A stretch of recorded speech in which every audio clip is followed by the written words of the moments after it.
Why do you still feel behind even though you're genuinely building or you're in the middle of creating that bigger life and that next level version of yourself? If you're an ambitious 20 something, chances are you have a lot of responsibilities in your plate.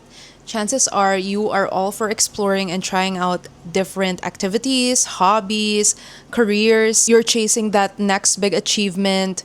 You're building something for yourself. With that being said, of course, we justify those different engagements as, you're building something for yourself, you want new experiences, you want to explore the world, you want to explore yourself, you want to know what you can and can't do. And that's all well and good because I'm all for building yourself and discovering who you can be in the process. But have you ever had that moment where you're probably somewhere sitting down, probably in a cafe, in your house, in your office, somewhere where you're working, you're studying, and then after you have plans, you have a night routine that you're looking forward to, and you have a big day ahead planned the next day, and then one quick scroll at social media and you're like, why am I not doing this? Why is their life better than mine? Why are they traveling, doing these different sports, these different workouts, and I'm not? Why am I sitting here working? Why have I not started a business yet? Why am I not posting content? But you know subconsciously deep down in yourself that you know what you want and that your path or your activities may be different from others, but this is genuinely what you want to build. And the rewards or results may not be fully there yet, but you know that you're getting there. You know that every little bit of progress daily will build up to something big. But still you feel inadequate. And even though you don't want to compare yourself, your actions are being subconsciously dictated by that feeling of not being enough and wanting to catch up with the lives of others. Sometimes it can genuinely be out of ambition or curiosity, and if you have the means to do so, why not? But sometimes the external influences are subconsciously dictating our decision, and it is manifesting as this uncomfortable and somewhat embarrassment of not being enough. Even when there is evidence around your personal space, your personal life, that you're moving forward to the direction that you want. If you've ever felt that, then this video is for you because I feel like not a lot of people are talking about this specific kind of FOMO. One where you know the kind of life that you want to build and you're kind of in the middle of that, but you can't help but to feel swayed and feel distracted and feel invalidated by the lives of others, even though you know it in yourself that you want something different. And even though you know it in yourself that you don't want to compete with anyone, but there's that human feeling, that human initial reaction that sometimes we can't control, and sometimes that leads us to act into doing things out of other people's authenticity, doing things that are not really aligned with us. That's what we are unpacking today. Here is the overview of the video. Part 1. Clarity does not cure comparison. I feel like in the self-improvement space, we are generally being taught to just be clear on what we want, discover who we really are, write our non-negotiables, our negotiables, write our dreams, be specific on the goals that we want, and somehow when we're already clear on what we want, then the FOMO or the comparison will eventually disappear. But the reality is, no matter how clear you get on the path that you want to pursue, that will not eliminate being bothered or somewhat being affected when you scroll past the lives of others. And I thought for a while that if you get clear on your vision, then you will be unshakable, and that even if you see other people succeeding or doing different things, that you won't be as bothered as much. Maybe that is true for some, and maybe other people have already experienced a lot, exposed themselves to different situations wherein other people are really achieving big things and they're still in the in-between phase, they're still building something and they eventually learn how to overcome that. But I think a lot of us, especially ambitious 20-somethings, hindi natin mapigilan na mag-compare. Hindi natin mapigilan na ma-feel na we're being left out. When you really get clear on what you want, the comparison doesn't stop. In fact, you get more specific on how you compare yourself to other people or on what aspects. Instead of measuring yourself against everyone, you start measuring yourself against the paths of people who are closest to the version of the life that you want to build. And that's not always a bad thing. I feel like as humans, we kind of depend on each other, and it's not bad to take inspiration from other people or to try what they're doing. But the more that we become clear on what we want, the more that we feel like we need to benchmark against other people. And I feel like that's one thing that we should realize is that yes, we get clear on what we want, but so does the comparison. We get clearer on who we should measure ourselves against. And no matter how much you reflect or how much you journal, how much you practice not watching other people, unfollowing the accounts that are making you feel vulnerable, curating your digital space and personal space, it still comes up. And sometimes that still subconsciously dictate our actions. And bottom line, that feeling does not invalidate your progress. That feeling does not mean that you are not doing enough. It just means that you are human, you are building something in a world where we are being trained to want a lot of things constantly. And at the end of the day, clarity is not a specific destination. It is where you are constantly exposed to different things, different views, different kind of lifestyles, but you learn how to return to yourself authentically. It is learning how to stay grounded in yourself as you are navigating a world where there is constant influences and noise. You should stop measuring clarity by how you feel inside, and you should really start measuring it by how quickly you return to yourself after you feel the need to compare. When you are constantly exposed to different stimuli, different kind of influences. The part 2 is the specific kind of fear of missing out of someone who is already on the right path. This is not the fear of missing out of someone who genuinely doesn't know what they want yet, someone who has passed on a lot of opportunities because they're being held back, not the kind of fear of missing out where you're overwhelmed by the choices that you have. This is the kind of fear of missing out where someone knows exactly what they want, someone who has made intentional choices, someone who's really said no to things that do not align with them, someone who has already decided on what they want to become, what they want to pursue. But still, when she wakes up and sees other people doing different things, she feels like she's being left out. And then you start to question your path. And then you think, why am I choosing this harder, more challenging route? Why is my life not progressing as much? Why are they doing this and I'm doing that? That is the loneliest version of FOMO, because there is no obvious solution. You cannot fix it by getting more clarity. You cannot fix it by suppressing that emotion. You cannot fix it by just ignoring the lives of other people. And even though self-improvement tells us to just stay on your lane, even though manifestation tells us to just focus on what you want to achieve, even though the productivity content tells us to just simplify our to-do list, none of that actually addresses the very human and valid feeling of choosing your path with conviction but still feeling left out, feeling the weight of the paths that you didn't choose. Especially in the Philippines, where I feel like the culture is much more different and there is much more pressure, especially when your family's peace of mind or your own peace of mind is tied to the path that is validated by society, to the kind of career path that looks very legible and very honorable, the traditional kinds of achievements that one is expected to have at certain ages. But you are not weak for feeling this kind of fear of missing out. You are not weak for being vulnerable, and you are definitely not behind. You are just someone who is choosing to do something that's different,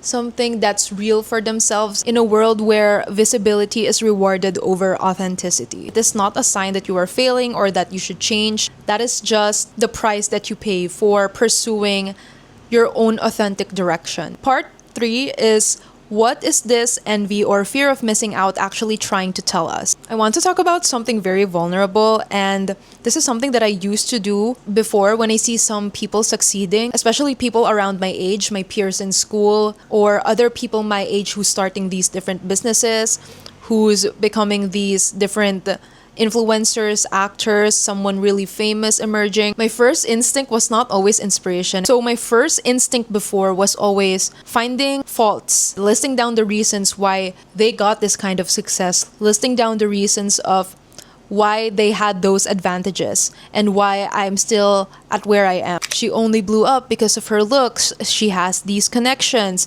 Her family is rich. She is very privileged. And those privileges are valid, and I feel like everyone really has different unfair advantages and everyone is given different opportunities, and sometimes the luck that we engineer is just different from other people, and sometimes that kind of reaction is also being critical, being realistic, just overall being real that privilege exists. But here's what I really needed to be honest about in order for me to navigate that kind of feeling and move on. It's that the energy I spent cataloging their unfair advantages, listing down why they are here and why I am not, to kind of temporarily make myself feel better, is very unnecessary. That energy could have been poured on to something else.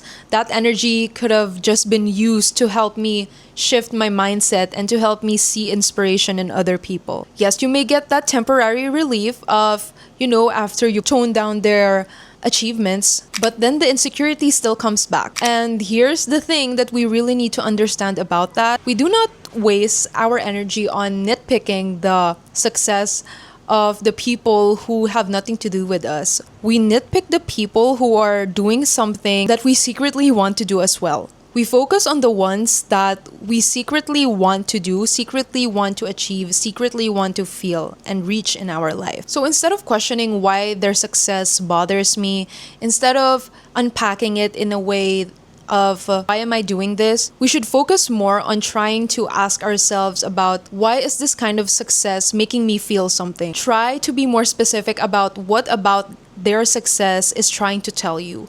What about that is making you feel something?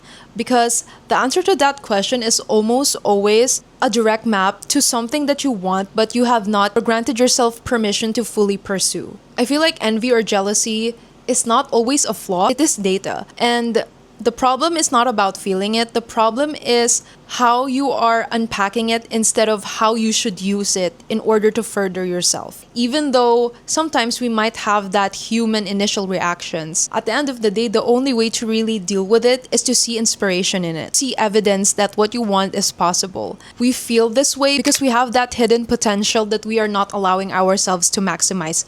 We have certain choices and decisions that we are not allowing ourselves to fully commit into. Part 4 is how to protect your vision without numbing yourself. We were clear that clarity does not eliminate comparison, that the fear of missing out does not mean that you are in the wrong path. It is just data.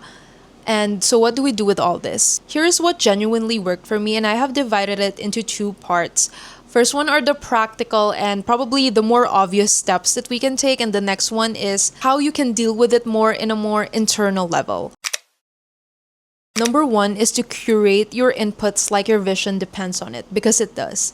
Your environment is constantly feeding you with a subconscious definition of what your life should look like. And most of us have never actively chosen that kind of input. We absorb whatever the algorithm feeds us, we absorb whatever we hear from our peers, our family, our friends. We absorb what is being fed in our minds by different influences, by different medias. So this might be a little redundant, but honestly, just curate your personal and digital space.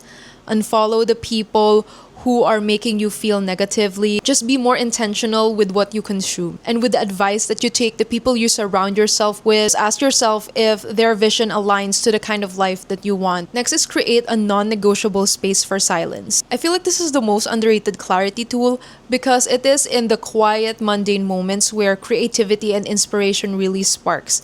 And no matter how much we try to limit our screen time, or maybe sometimes we justify it by this is a requirement for work, this is a requirement for school. We really have a lot on our plates, so there is very little time for relaxation, very little time for alone time, very little time for less noise and distraction because we have a lot of things to fulfill. But we should see this as looking out for ourselves, and we should really be intentional on how we are spending our free time.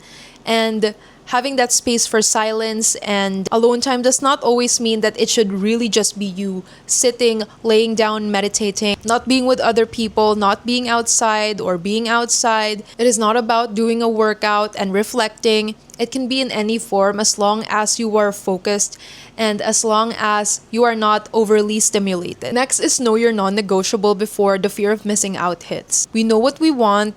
We are clear on the goals that we want to achieve. We create the vision boards, we create the to-do list, but have we created what we don't want, what we are not willing to sacrifice, what values we want to cultivate, why these goals mean something to us. When we're clear on what we want and we don't want to do, what we can and cannot sacrifice, then it is easier to ask ourselves when we catch ourselves comparing or when we catch ourselves having that fear of missing out. We can clearly and easily ask ourselves, if is this what we really want to do? Are we really willing to sacrifice this kind of time, this kind of effort for us to achieve what we want?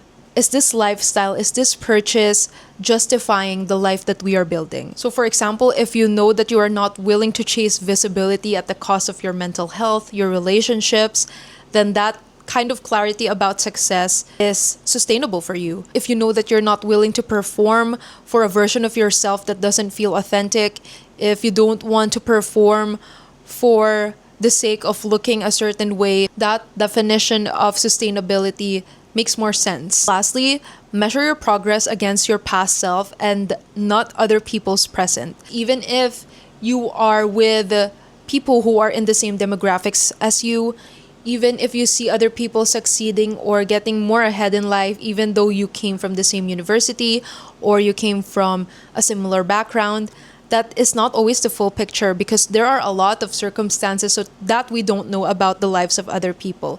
There are a lot of hidden advantages and disadvantages that they had to go through or they can maximize.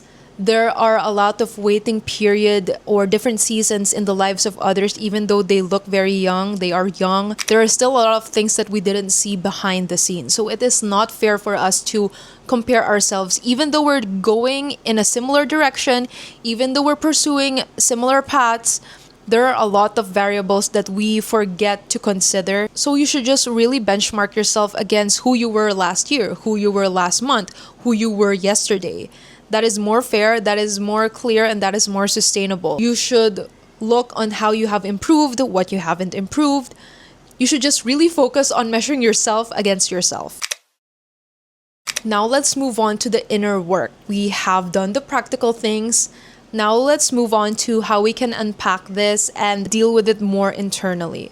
Number one is you don't have to feel entitled to judge or to have a say in the lives of other people. And you don't have to express every opinion in your mind, every thought, whether that is about their unfair advantage, whether that is about the blessings that they have that you don't, whether that is about the privilege that they have. It doesn't have to be expressed. It doesn't even have to linger long enough in your body for it to control you. You don't have to have an input in the lives of others, even if that is your closest friend or your relative. And I mean that in the most respectful way possible. You can have those initial reactions, those initial judgments, especially when you're not aligned in values, yet you still see them succeeding. We are allowed to feel that. We are allowed to have initial judgment and reaction, but that doesn't have to be expressed every time. The more that we express it, the more that it feels like it is real and it is taking over us. Every time that we judge other people, we condemn the paths that we secretly want to take, it is making us smaller. It is just because that attention is a finite resource and you're choosing to spend it on the lives of others instead of in yourself. At the end of the day, you can observe the lives of others without overly judging or overly analyzing them. Next is exposure therapy. The more that you expose yourself to the success of other people and you let yourself feel those initial reactions, you will notice the kind of destructive patterns that go after. You will notice the kind of behavior that is dragging you down. You will notice how those reactions turn into actions that are actually kind of toxic. And eventually, when you do that over and over again, for the sake of competition maybe, for the sake of trying to pull others down to make yourself feel better, you will get tired of those toxic habits.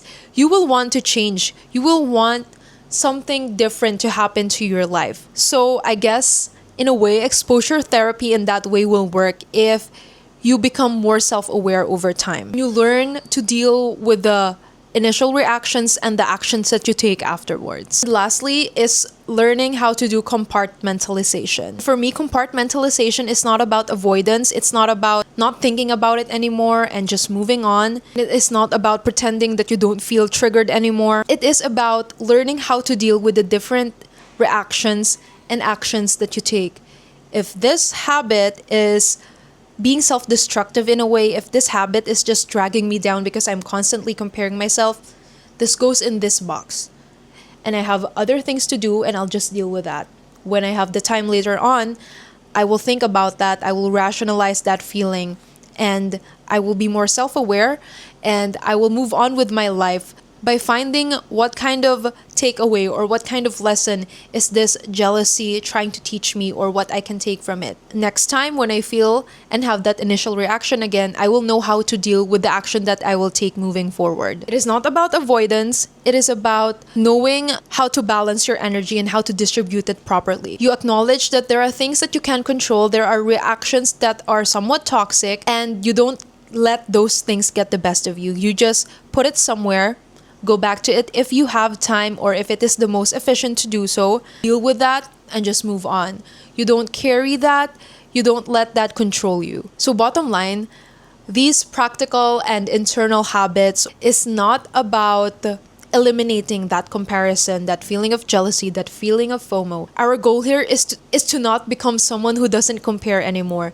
It is about becoming someone who's more healthier about the actions that she takes, someone who sees inspiration, the good instead of the comparison, the competition, who has a more healthier and a more intentional relationships with those negative feelings. Someone who does not identify herself as someone who is jealous, someone who is envious, someone who is always feeling left out, someone who can be human and still make rational and aligned decisions moving forward. That's the goal. And lastly, let's talk about how you can actually stay to your own blueprint, how you can stay loyal to the path that you really want. At the end of the day, it's not about having the most aesthetic life, the most linear, the most less problematic path. For me, I feel like being authentic to yourself means you're feeling very inspired and very motivated on Monday, and then you're suddenly questioning your choices by Wednesday. But it is about still moving forward, trying to unpack those feelings and learning from them on Thursday. It's not about showing intensity every day, but about honoring yourself and learning how you can still show up even if you're just at your 30%, 50%. It is about doing all these practical and internal habits, but you still kind of feel that FOMO, that jealousy from time to time. But slowly you don't let that get the best of you. Slowly you're feeling that jealousy sometimes, but you know what you want and you're more clearer on the steps that you will take afterwards. You let the small efforts compound. It is more sustainable if you don't suppress your emotions, your feelings. If you just allow yourself to be human and know that you can make mistakes, but it is on how you bounce back. Sometimes you feel left out, you feel jealousy, you acknowledge that, you process that, and you just move on. You learn from that experience. You try to question what you can extract from that feeling and what it is actually telling you about yourself. And then you just return to yourself at the end of the day. It is about learning how to go back to what you really want. At the end of the day, the dream life and building it doesn't have to look so impressive and so linear. It does not need to move as fast or as the same pace as other people. It does not need to be understood by everyone around you. It just has to be true to you. The only metrics that are legible really are those that are authentic to you. Hey, it's Angelica, and here we're all about creating our own authentic dream life blueprint. So I hope you stick around and subscribe so you don't miss any of my videos.